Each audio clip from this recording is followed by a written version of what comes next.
Green horn should be controlled immediately. তাহলে ও যদি, মানে আমি আপনাকে ক্লিয়ারই বলছি যে ও যদি 5 মারে আমি 50টা মারবো, কেন ভারতবর্ষে অভাব নেই একদম। আর ইউ নো ভেরি ওয়েল, আমাকে আপনি যথেষ্ট স্নেহ করেন এবং ইয়ে করেন, কিন্তু এই জায়গাটা তো একটা দুই দেশের মধ্যে শান্তি রাখার ব্যাপার। বললো এখনই হয়ে যাবে, আগে করুন তারপরে আমি কথা বলবো আবার, ইমিডিয়েটলি টু স্টপ। কেন এখানে যেটা হচ্ছে, একটা এই ভদ্রলোক, আমি বলছি এই জন্যে যে he was a very seasoned army officer, কিন্তু এই যেটা কথা বললো এগুলোর মধ্যে আমরা শুনলাম এটাকে গুরুত্ব দেওয়ার কোনো প্রশ্নই নেই। আজকে যেভাবে আমাদের ভারতবর্ষে বিশেষ করে বর্ডার গার্ডিং যেগুলো আছে, BSF is a force which is deployed in every place, আর্মিতে এক্সেপ্টিং আমাদের লাইন অফ অ্যাকচুয়াল কন্ট্রোলে, ওখানে আইটিবিপি আছে, Indo Tibetan border. Otherwise we are there. কার্গিলে একমাত্র আই ওয়াজ ডিআইজি শ্রীনগর, কার্গিলে আমার ব্যাটালিয়ান তারা বলেছিল না, যখন দেখা যাচ্ছে যে থিংস আর হটিং আপ, বলো উইল স্টে ব্যাক, কেন -15-20 চলে যায় ওখানে টেম্পারেচারটা। তো সেই জায়গাটায় বিএসএফ সম্বন্ধে উনি বোধহয় জানেনও না, কিচ্ছু জানেন না। সেই জায়গাটা যদি এরকম হয় তাহলে তো আমি আর কি বলবো, এবারে ব্যাপারে আমার মনে হয় না যে কোনো মন্তব্য দিয়ে তাকে গুরুত্ব দেওয়া উচিত নয়। এবং বিএসএফ ইজ বিএসএফ, আমরা মানে মুখের উপরে কিছু আমরা করি না, আমরা কাজ করে দেখিয়ে দেবো। প্রয়োজনে যখন আমার দেশের নিরাপত্তার প্রশ্ন আসবে, আমরা প্রথমে ইনিশিয়েট করবো না এই পিউনিটিভ অ্যাকশানে, but if you go beyond the Lakshman rekha, আমার মনে হয় there will be no hold bar. একদম। এবং আপনি যেটা বলছিলেন যে ভাষার একটা কোড হয়, সেই ভাষার কোডের বাইরে কি না, এগুলো তো একজন একটা ট্রেন্ড, তাই আমি কি সাইজ করে দেবো, ভাই সাইজ করবে কি, তুই কি টেলার? হ্যাঁ, টেলার তো সাইজ মাপে, তুমি কোন টেলার ভাই? বিএসএফ সাইজ জুড়তেও জানে। যাই হোক, আপনি সঙ্গে থাকুন আমাদের, আমরা আরও একটি যে বিষয়ে আসবো, যে বিষয়টিতে নজর রাখবো, যে বিএসএফকে এই ধরনের টার্গেট করে যে কথাবার্তাগুলো বলা হচ্ছে বিজেপির তরফ থেকে, তারা সাহস কোথা থেকে পাচ্ছে? কে আছে সেই মাথার পিছনে? কে আছে যে বলছে, যে প্রম্পট করছেন? কে পেছন থেকে প্রম্পট করছে? কার চক্রান্তে, কার প্ল্যানে বিজেপির কর্তাদেরকে এইরকম বলে দেওয়া হচ্ছে যে তোমরা এই ধরনের কথাবার্তা বলো? পেছনে মাথা কে? আইএসআই? পাকিস্তান আর্মি? কারণ বিজেপি তো পুরোপুরি, বিজেপি বলা চলে না, বাংলাদেশ আর্মি তো পুরোপুরি আত্মসমর্পণ করেছে পাকিস্তানের কাছে। দুর্ভাগ্যের বিষয়।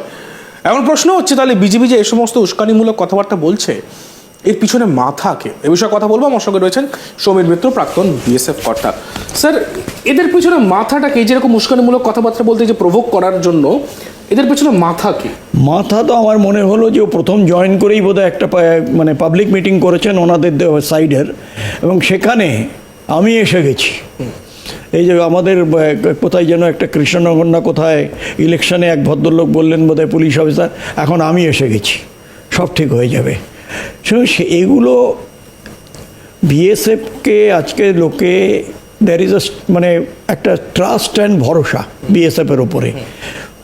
দুটি ফোর্স, যেমন CRPF is the largest internal security duty, CRPF is the largest in the world, I am talking, not in terms of India or anything. সেই জায়গাটায় যখন এই ধরনের কথা বলে, আমার মনে হয় শুনে নিলাম, কেননা কান রাখতে পারবো না, কিন্তু গুরুত্ব দেওয়ার কোনো প্রশ্ন নেই।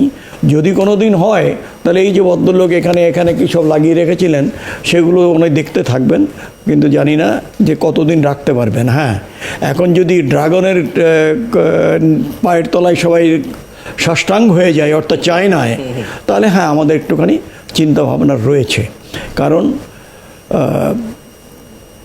বিজেপি, এই যে বিজেপি নাকি যেন বিজিবি বর্ডার গার্ড বাংলাদেশ, এরা কেন এরকম হয়ে গেল আমি জানি না। আমি তোমাকে একটা ঘটনা বলছি। I was invited by both the countries, India and Bangladesh. ইন্ডিয়ার থেকে বলা হয়েছিল এবং আমার নামটা ওখানে পাঠিয়ে দেওয়া হয়েছিল যে we would like to have him because he has got very rich experience in border management.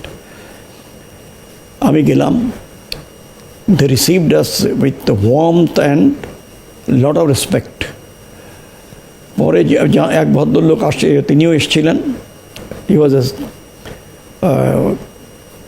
General, নামটা বলছি না, মানে ভদ্র এবং এত মার্জিত, উনি বললেন যে যখন আমি শুনলাম যে আমার কথা, বললো যে আমি ঢাকা থেকে চলে এসেছি, কারণ উনি একজন মুক্তিযোদ্ধা, আমি আমার সম্মান জানাতে এসেছি, কারণ আমিও মুক্তিবাহিনীতে ছিলাম, সেখানে আমাদের ট্রেনিং এরাই দিয়েছিলেন। আমি ওনাকে দেখা করার জন্য ঢাকা থেকে এত দূর এসেছি মুজিবনগরে। সে একটা অন্য সম্পর্কের ব্যাপার, সেখানে সিভিলিয়ানদের সঙ্গে, এবং আমাদের দায়িত্বটাই তো তাই যে আজকে বর্ডারে শান্ত রাখা, to ensure piece and tranquility on the border. সেই জায়গাটা তো আমরা করতে চাইছি না, কারণ আমরা ওখানে কেন আছি?